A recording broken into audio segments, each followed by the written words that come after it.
Hello friends. Pattern designing के इस lecture में आज हम देखने वाले हैं half pyramid pattern. Okay guys, तो देखते हैं सबसे पहले कि हमारा हाफ पिरामिड पैटर्न दिखता कैसा है। तो हमारा पैटर्न कुछ इस तरीके से दिखेगा।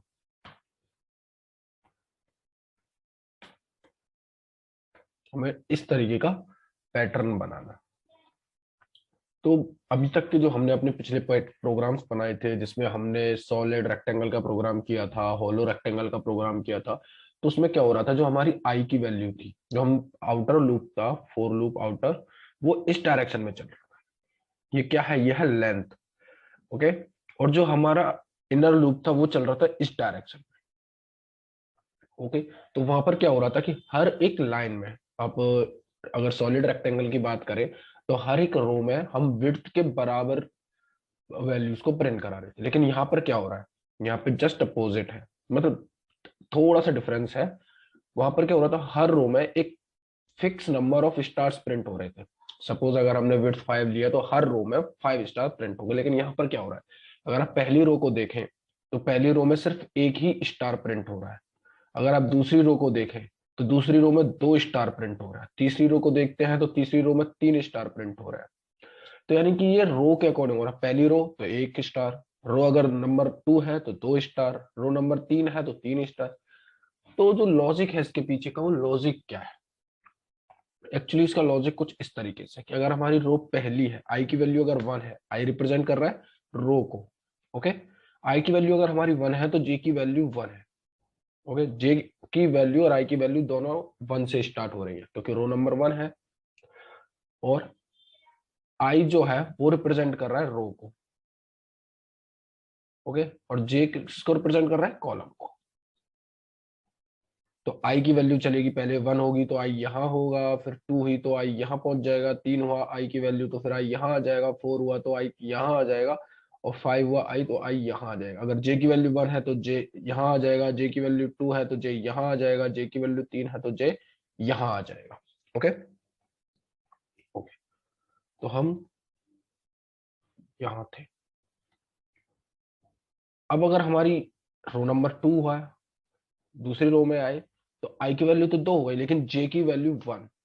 और उसके बाद 1 सेकेंड, मैं इसको थोड़ा क्लियर करके फिर से कर देता हूँ।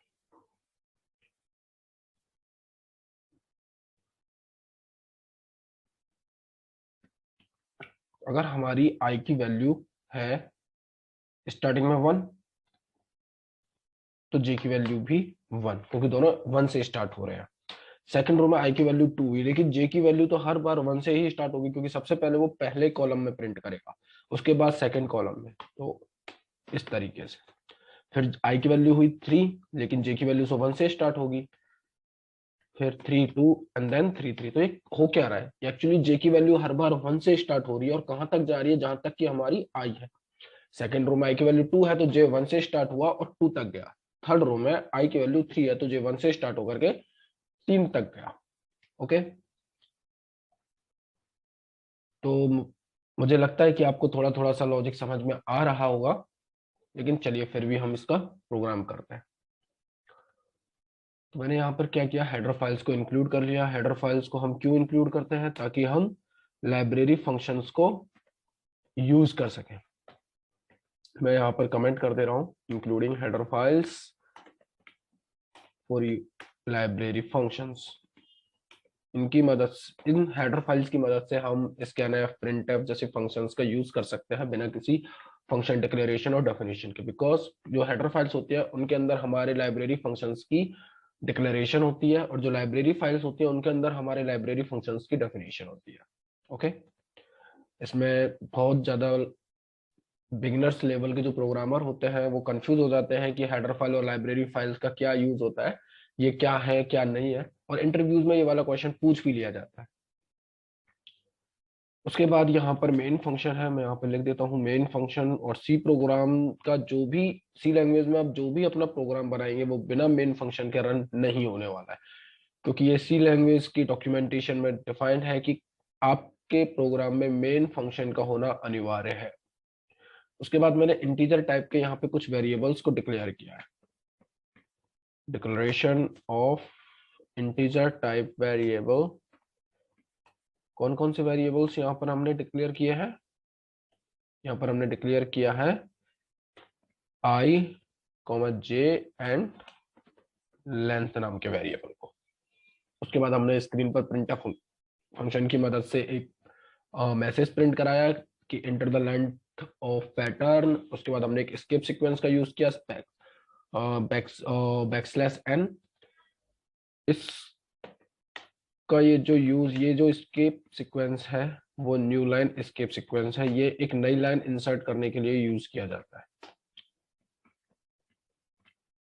उसके बाद हमने स्कैनफ की मदद से जो भी यूजर का इनपुट था लेंथ के लिए, वो लेंथ वेरिएबल में हमने स्टोर करा दिया। ओके, अब हम चलते हैं अपने मेन लॉजिक की तरफ कि हमारे इस प्रोग्राम का जो मेन लॉजिक है वो क्या है इसको डिजाइन करने का। तो सबसे पहले हम क्या जाएंगे, पर्टिकुलर रो के अंदर जाएंगे। तो रो के अंदर जाने के लिए हम एक लूप चला लेते हैं i इक्वल्स टू 1, यानी कि पहले हम इनिशियली रो ले रहे हैं 1, i की वैल्यू 1, और इसमें कितनी रो तक जाना है हमको, जितनी यूजर ने डिफाइन करी है, दैट मीन्स लेंथ। और हर बार हर एक स्टेप के बाद हमें रो की जो वैल्यू है उसको इंक्रीमेंट करते हुए जाना है। तो ये क्या है, outer for loop controlling rows. Okay, यहाँ पर थोड़ा सा मेरे से मिस्टेक हो गया, सॉरी। ओके, उसके बाद अब हम रो के अंदर तो पहुंच चुके हैं। अब हमें क्या करना है, अब हमें पर्टिकुलर कॉलम के अंदर जाना है, कि पहली रो के पहले कॉलम के अंदर। तो हम रो के अंदर कॉलम में जा रहे हैं। तो हम इस जो सेकंड जो अपना लॉजिक है कॉलम के लिए, वो रो के लूप के अंदर होगा।